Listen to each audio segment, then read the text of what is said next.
दोस्तों, एक बार फिर मैं आपके लिए लाया हूँ बहुत ही मज़ेदार कहानी। यह कहानी शुरू होता है दूर समुद्र के बीच में बसे एक छोटे से टापू से। वह एक बहुत ही एडवांस टापू था और वहाँ पर एक खुफिया एजेंसी काम किया करती थी, जिसके बारे में दुनिया में बहुत कम लोगों को पता था। उस टापू पे नए नए तरह के प्रयोग किए जाते थे। वहां पर नए नए तरह के हथियार और रोबोट्स बनाया जाता था, और यदि उस टापू पे कुछ लाना होता तो वह नाव से ही आता। टापू के ठीक बीच में मेन हेड ऑफिस था।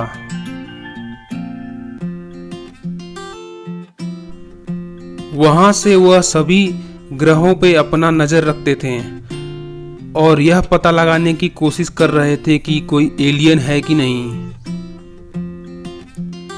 एक दिन उनको मार्स के साउथ पोल से कुछ सिग्नल मिलता है और वह वहां पर अपना रोबोट्स और ड्रोन भेज देते हैं।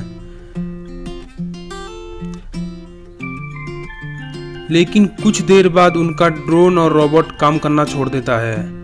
शायद किसी ने उनके रोबोट को तोड़ दिया था। एक आदमी कहता है, हमको अब मंगल ग्रह पे नया रोबोट भेजना पड़ेगा। फिर वह रोबोट बनाने का प्रोजेक्ट अपने कुछ इंजीनियर्स को देते हैं। लॉकडाउन की वजह से आधे इंजीनियर्स को घर से काम करना था, इसीलिए वह रोबोट बनाने का सारा सामान लेकर अपने अपने घर चले जाते हैं। वहीं पर एक सोनू नाम का इंजीनियर था। वह बसंतपुर नाम के गांव में रहता था। वह नाव लेकर और सभी सामान लेकर अपने गांव चला आया। गांव में आकर वह अपने बीबी और बच्चे से मिला। गांव में वह साधारण इंसानों की तरह रहता था, ताकि लोगों को पता न चल जाए कि वह खुफिया एजेंसी के लिए काम करता है। गांव में लोगों को यही पता था कि वह एक इंजीनियर है। वह सभी सामान लाकर घर पे रख देता है, लेकिन सामान ज़्यादा होने के कारण उसको एक टेम्पररी घर बनाना पड़ता है और वह उसके अंदर सारा सामान रख के अपना टेबल वहाँ पर पूरा सेट कर देता है। फिर अगले ही दिन वह रोबोट बनाने का ढांचा तैयार कर देता है, लेकिन तभी उसका बेटा वहाँ रूम पे किसी सामान को छू देता है और उसमें से चिंगारी निकलने लगती है। वह दौड़ के वहाँ आता है और उसको बंद करके अपने बेटे को समझाता है, देखो बेटा, अगर तुम किसी चीज़ के बारे में जानना चाहते हो तो मुझसे पूछ लेना, या फिर यह मैनुअल रखा है, इसमें देख सकते हो। इसमें सभी चीज़ों के बारे में मैंने लिख के रखा हुआ है। एक दिन सोनू जमीन पे रेंगने वाले रोबोट पे काम कर रहा था, लेकिन उसमें कुछ गड़बड़ी होने के कारण वह रोबोट दरवाज़ा तोड़ के बाहर आ गया और एक मुर्गी को पकड़ लिया। उसको देखते ही सभी गांव वाले भागने लगे। फिर वह रेंगने वाला रोबोट उनका भी पीछा करने लगा। तभी एक आदमी वहां पर डंडा लेके आता है और रोबोट को बीच में मार के उसको खराब कर देता है। उसी गांव में एक रंगा नाम का आदमी रहता था। वह चोरी और लूटपाट करके अपनी जिंदगी काटता था। उसने भी उस रोबोट को देख लिया।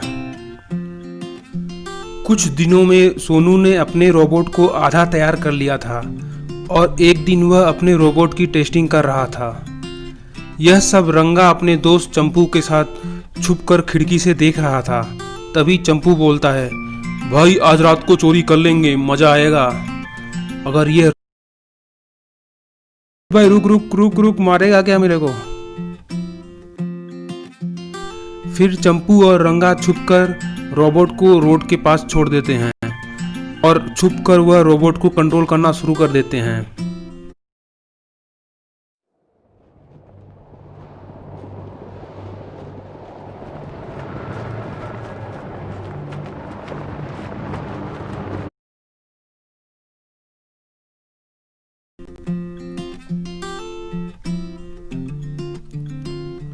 तभी उस रोड के पास से एक आदमी कार लेकर गुजर रहा था और वह रोबोट को देखते ही तेज चलाने लगता है, लेकिन वह रोबोट कूद के उसके कार को पलट देता है।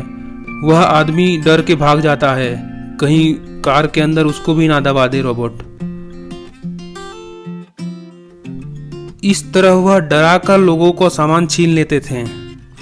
इसी तरह एक दिन उसने रोबोट को ट्रेन के पटरी पे चलाया और ट्रेन को रोक दिया, और ट्रेन में बैठे हुए सभी यात्रियों के महंगे सामान उन्होंने छीन लिया। इस तरह कुछ दिन बीत गए और कई दिनों तक फोन नहीं आने के कारण सोनू की पत्नी बहुत दुखी थी और सोनू का बेटा भी बहुत दुखी था। उसको समझ में नहीं आ रहा था कि उसके पिताजी ने कई दिनों से फोन क्यों नहीं लगाया, वह तो रोज फोन किया करते थे। उधर रंगा और चंपू दोनों रोबोट में कुछ गड़बड़ी कर देते हैं और कोई उल्टा सीधा बटन दबा देते हैं। तभी वह रोबोट एकदम बड़ा हो जाता है और चंपू बोलता है, भाई यह तो कंट्रोल नहीं हो रहा है, यह तो आउट ऑफ कंट्रोल हो गया है, यह ऑटोमेटिक चल रहा है। उस रोबोट में गलती से ऑटोमेटिक मोड ऑन हो गया था। इसकी वजह से कोई भी हिलती हुई चीज दिखती उसको तो वह उस पर हमला कर देता। इस तरह गांव वाले सभी डर के भागने लगे। उसने चारों तरफ गांव में तबाही मचा दी। उधर सोनू का बेटा टिंकू रोबोट को देख के पहचान जाता है। वह कहता है, यह तो पिताजी का रोबोट है, यहाँ क्या कर रहा है। फिर वह सोचने लगता है कि इस बड़े रोबोट से पीछा कैसे छुड़ाया जाए। फिर उसको याद आता है कि उसके पिताजी ने बताया था यदि वह किसी चीज के बारे में जानना चाहता है तो वह गाइड या मैनुअल में देख सकता है। उसके पिताजी ने कुछ छोटे छोटे रोबोट्स भी तैयार किए थे। वह मैनुअल गाइड में पढ़ के उन रोबोट को चलाना सीख जाता है और फिर अपने कंप्यूटर से उन सभी छोटे छोटे रोबोट्स को कंट्रोल करना शुरू कर देता है। फिर उस बड़े रोबोट को निशाना बनाता है। कुछ देर बाद वह बड़ा रोबोट अपना जेट पैक ऑन करके पानी के ऊपर उड़ते उड़ते नाव के पास पहुंच जाता है और वह हिलते हुए नाव को देखकर उस पर हमला कर देता है। सभी नाव में बैठे लोग परेशान हो जाते हैं और पानी के अंदर कूद जाते हैं।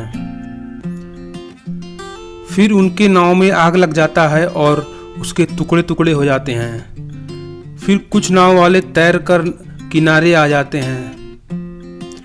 इधर सोनू का बेटा टिंकू छोटे रोबोट्स को उड़ाते उड़ाते पानी के ऊपर ले जाने लगता है। उसमें से एक रोबोट उड़ते उड़ते पानी में तैर रहे लोगों को बचाने चला जाता है और बाकी तीन उस बड़े रोबोट पे हमला करना शुरू कर देते हैं। इधर 6 टांग वाला रोबोट बाकी लोगों को उठाकर किनारे पर रख देता है।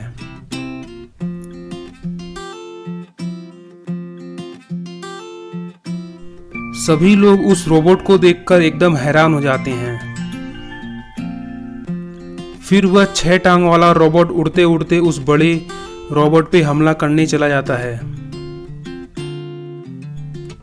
यह सब टिंकू कैमरा के द्वारा अपने कंप्यूटर में देख रहा था और वहां से कंट्रोल कर रहा था। उधर वह 3 रोबोट हमला करके उस बड़े रोबोट को मारना चाहते थे, लेकिन काफी देर तक उस पे आग लगाने पर भी उसको कुछ नहीं हो रहा था। तभी वह बड़ा रोबोट एक छोटे रोबोट को हमला करके उसको खराब कर देता है और वह नीचे पानी में गिर जाता है। तभी वह 6 टांग वाला रोबोट भी वहां पर आ जाता है और उस बड़े रोबोट के ऊपर बैठकर उसको तोड़ने की बहुत कोशिश करता है, लेकिन उस बड़े रोबोट को कुछ होता ही नहीं है। फिर वह 6 टांग वाला रोबोट रेंगते हुए बड़े रोबोट के पीछे आता है और उसका पावर सप्लाई को ही तोड़ देता है।